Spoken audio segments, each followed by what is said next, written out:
Pendengar yang budiman, kami dari kelompok 3 Proyek Bahasa Indonesia kelas 10-2 SMA Negeri 1 Bekasi mempersembahkan cerita pendek Indra Bangsawan. Cerita ini merupakan alih wahana dari hikayat dengan judul yang sama.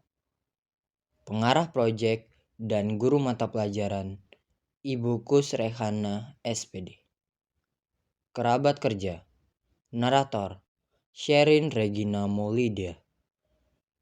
Indra Bangsawan diperankan oleh Faiz Muafa UN. Syahperi diperankan oleh Muhammad Khairul Ihsan. Raja Indra Bungsu diperankan oleh Dava Oktavian Pratama Suwardi.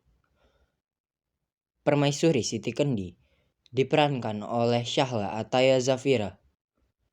Putri Ratnasari diperankan oleh Kaila Nafisya Sudewo. Putri Kemalasari diperankan oleh Esternita Putri Winona. Penasihat kerajaan diperankan oleh Muhammad Khairul Ihsan. Nenek penghuni gua diperankan oleh Kaila Nafisya Sudewo. Raja Kabir diperankan oleh Dava Oktavian Pratama Suwardi. Ilustrasi musik ditata oleh Sherin Regina Maulidia. Penata suara Esternita Putri Winona dan Syahla Ataya Zafira. Alih wahana Faiz Muafa UN dan Muhammad Khairul Ihsan. Editor cover Esternita Putri Winona. Publikasi Dava Oktavian Pratama Suwardi. Di negeri Kobat Syahrial yang tersohor, hiduplah seorang raja yang dikenal akan kebijaksanaannya bernama Raja Indra Bungsu.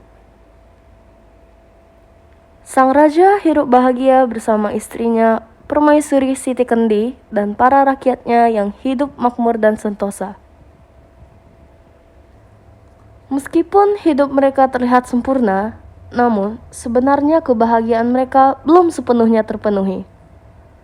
Lantaran selama menikah bertahun-tahun, mereka masih menanti keturunan. Sang raja pun berputar otak mencari cara agar bisa memiliki seorang putra mahkota yang akan menjadi pewaris tahtanya nanti. Namun, hasilnya nihil. Pada waktu senjang, sang permaisuri bertanya kepada suaminya, "Wahai suamiku, apakah selama menikah denganku kau merasa bahagia?"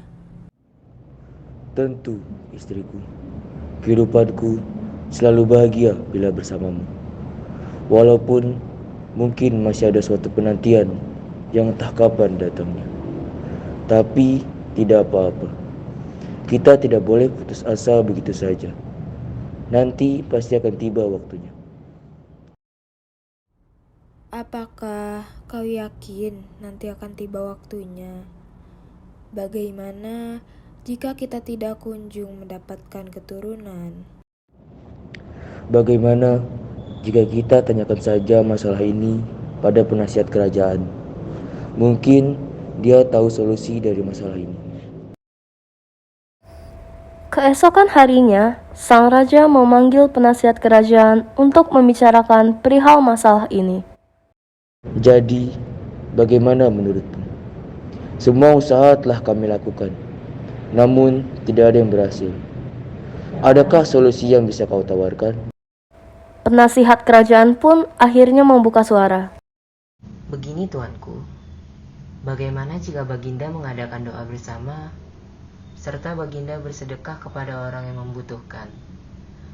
Mungkin dengan cara itu, Tuhan bisa dengan cepat mengabulkan keinginan Baginda, yaitu memiliki seorang keturunan. Ide bagus. Bahkan, ide itu tidak pernah sama sekali terlintas di otakku. Terima kasih banyak. Sang raja pun mengikuti saran dari penasihat kerajaan. Tak lama kemudian, Permaisuri Siti Kendi pun mengandung. Sang raja sangat bahagia. Bahkan ia sampai mengadakan pesta 7 hari 7 malam dan ia turut mengundang seluruh rakyat-rakyatnya untuk merayakan berita kehamilan istrinya. Akhirnya, penantian yang kami nanti-nantikan sekarang telah terwujud, istriku. Aku masih tidak menyangka akan hal ini. Semua ini berkat kesabaran hati kita. Beberapa bulan kemudian, hendaklah Permaisuri Siti Kendi melahirkan. Raja Indra Bungsu dan penasihat kerajaannya menunggu di depan kamar persalinan dengan antusias. Tak berselang lama, terdengar suara tangisan bayi yang bersahutan. Raja Indra Bungsu dan penasihat kerajaan bergegas masuk ke dalam kamar persalinan. Betapa terkejutnya mereka melihat dua bayi kembar yang berparas tampan. Lihatlah, ternyata anakku kembar. Anak-anakmu sangatlah tampan, Tuan. Akan kau beri nama siapa kedua anakmu ini? Syahpri dan Indra Bangsawan. Itulah yang terbenak di pikiranku. Nama tersebut identik dengan panah dan pedang. Aku berharap mereka bisa tumbuh dengan gagah, layaknya panah dan pedang yang digunakan sebagai senjata untuk berperang. Kedua putra Raja Indra Bungsu tumbuh dengan sangat baik. Sang raja pun memerintahkan guru terbaik di negeri Kobat Syarial untuk mengajari mereka ilmu perang, ilmu pemerintahan, ilmu bermain senjata, ilmu agama, dan ilmu pengetahuan lainnya. Karena keduanya sama-sama hebat dan tangguh, sang raja pun bimbang menentukan siapa yang kelak menjadi penggantinya. Setelah berpikir lama, ia memutuskan untuk bertanya kepada istrinya. Menurutmu, siapa yang pantas menggantikan posisiku? Syahpri atau Indra Bangsawan? Keduanya pantas, suamiku. Lagi pula, aku tidak memiliki hak untuk memilih siapa yang pantas menggantikan tahtamu nanti. Mungkin kau bisa berikan mereka syarat tertentu. Perkataanmu ada benarnya juga. Nanti akan kupikirkan syarat yang harus mereka lakukan. Terima kasih, istriku. Beberapa hari kemudian, sang raja memanggil kedua anaknya. Wahai putraku, semalam aku bermimpi bertemu seseorang, dan ia mengatakan kepadaku bahwa yang berhak menjadi raja di negeri ini adalah dia yang dapat menemukan bulu perindu dan membawanya ke hadapanku. Mendengar perkataan sang ayah, Syahpri dan Indra Bangsawan pun mengerti maksudnya. Mereka berdua pun meminta izin kepada ayahnya untuk pergi mencari bulu perindu. Baiklah, Ayah. Izinkan kami untuk mencari buluh perindu itu. Kami pastikan kami berdua akan kembali membawa buluh perindu itu dengan selamat. Baiklah putraku, berhati-hatilah di jalan. Esoknya, kedua putra mahkota itu mencari buluh perindu. Tanpa arah, mereka terus berjalan menyusuri hutan. Hari semakin gelap, mereka masih belum menemukan petunjuk tempat bulu perindu itu berada. Pada akhirnya, mereka memutuskan untuk istirahat. Mereka bekerja sama mencari kayu dan bebatuan untuk membuat api unggun. Sambil menyalakan api unggun, Bagaimana cara kita menemukan buluh perindu itu? Aku juga tidak tahu. Kita jalan terus saja ke arah timur. Siapa tahu kita menemukan petunjuknya. Bagaimana jika di timur sana kita tidak mendapatkan petunjuk sama sekali? Perjalanan kita hanya akan sia-sia, Syahpri. Mungkinkah kita harus berpencar? Tidak perlu. Kita berdua akan tetap berjalan ke arah timur. Baiklah, terserah kau saja. Dasar keras kepala. tak lama kemudian terdengar suara gemuruh angin yang sangat kuat. Api unggun di depan mereka mati. Daun-daun di pohon melambai ke sana kemari. Terasa guncangan yang amat sangat dahsyat. Keresahan muncul di hati kedua putra raja itu. Hujan disertai badai pun muncul. Penglihatan mereka pun sudah tidak terkontrol. Angin topan berhembus semakin kencang yang menyebabkan Syahpri dan Indra Bangsawan terpisah. Hingga beberapa saat, hujan badai itu akhirnya berhenti. Mereka saling mencari satu sama lain. Syahpri pun putus asa mencari adik kembarnya. ia masih tetap berusaha berjalan sekuat-kuatnya. Setelah melakukan perjalanan panjang, Syahperi akhirnya menemukan sebuah taman dan di sana ia melihat sebuah rumah yang di depannya terdapat sebuah gendang. Karena penasaran, Syahperi menghampiri gendang tersebut dan memukulnya. Terdengar suara yang tidak begitu jelas di telinga Syahperi, namun ia yakin bahwa di dalam gendang tersebut terdapat seseorang. Akhirnya, ia menorehkan pisau ke gendang itu dan keluarlah sesosok putri yang mempesona. Terima kasih telah menyelamatkanku, Pangeran. Aku Putri Ratnasari dari negeri Asikin.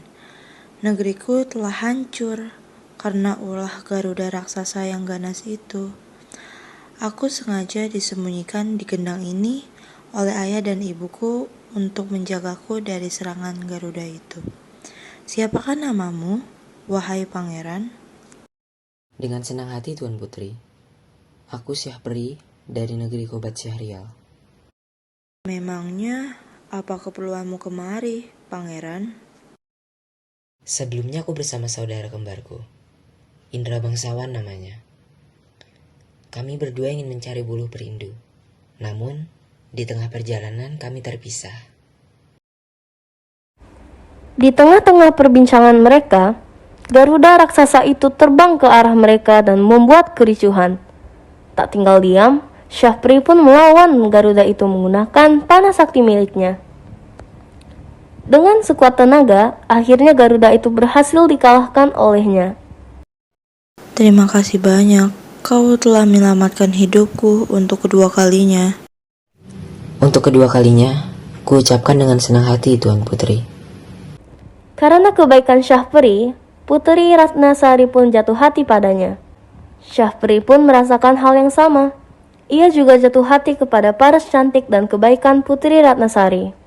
Akhirnya mereka pun menikah. Setelah menikah, Putri Ratnasari berjanji kepada dirinya untuk menemani Syahperi kemanapun ia pergi. Di sisi lain, Indra Bangsawan juga selamat dari badai topan itu. Ia juga mencari saudara kembarnya, tapi saudaranya sudah menghilang entah kemana.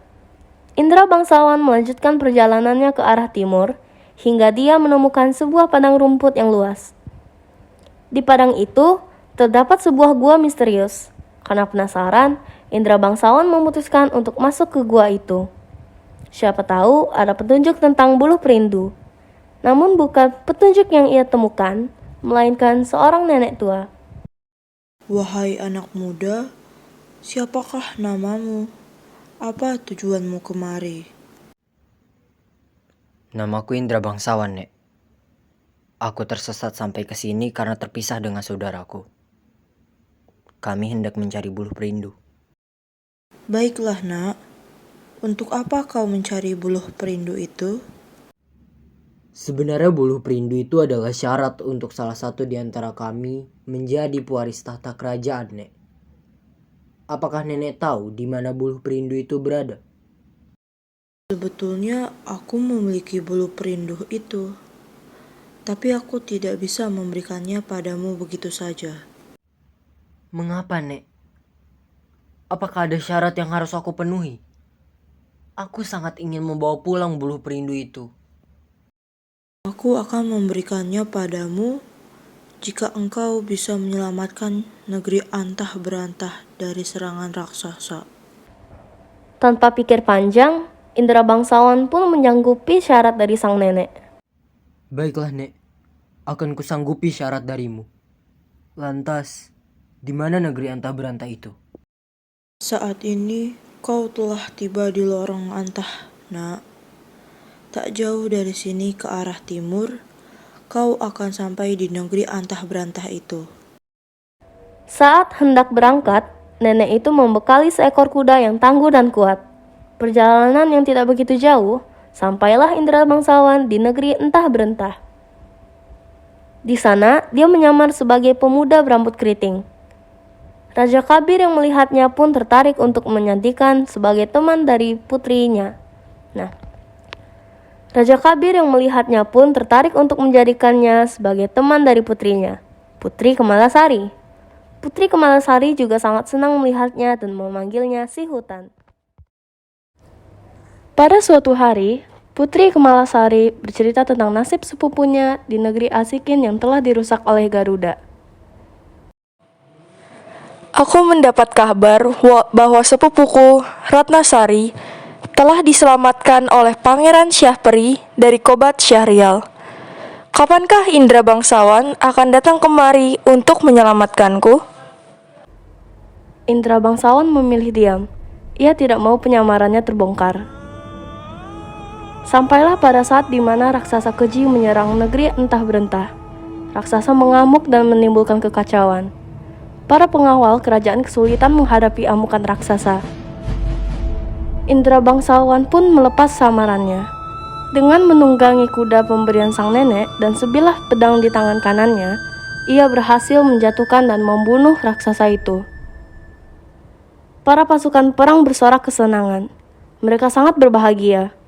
Mengetahui kabar ini, Raja Kabir memanggil Indra Bangsawan ke singgasananya. Karena telah mengalahkan raksasa dan menyelamatkan kehidupan di negeri entah berentah, Raja Kabir pun menikahkan putrinya dengan Pangeran Indra Bangsawan. Tak luput, pesta pernikahan anak kedua Raja entah berentah dan Kobat Syahrial itu dilaksanakan dengan sangat meriah. Pada suatu malam, Indra Bangsawan mengajak istrinya untuk tinggal bersamanya di negeri Kobat Syahrial. Istriku, besok aku berencana kembali ke negeri Kobat Syahrial.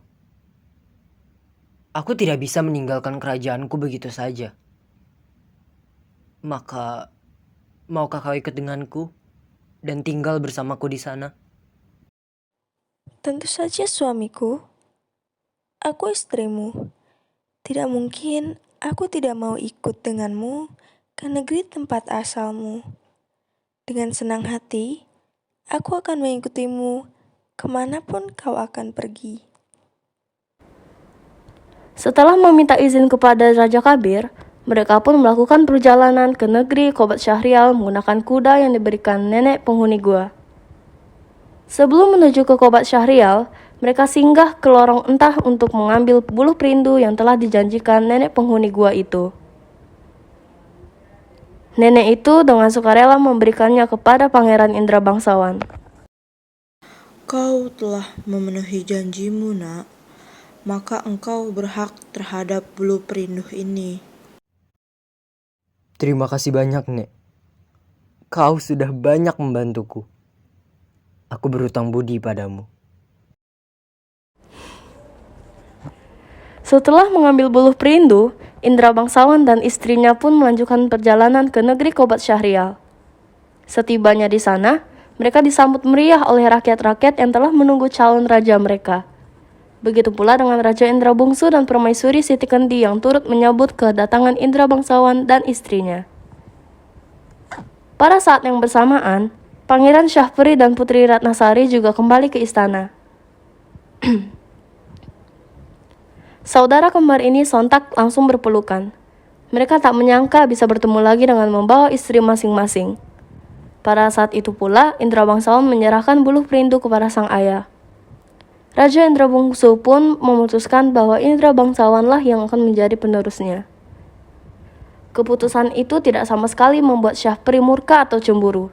Justru dia merasa bangga terhadap saudara kembarnya. Terima kasih anakku, karena telah menemukan dan membawa bulu perindu ini kemari. Oleh karena itu, kamu berhak atas tahta yang telah kujanjikan. Kamu akan menjadi penggantiku.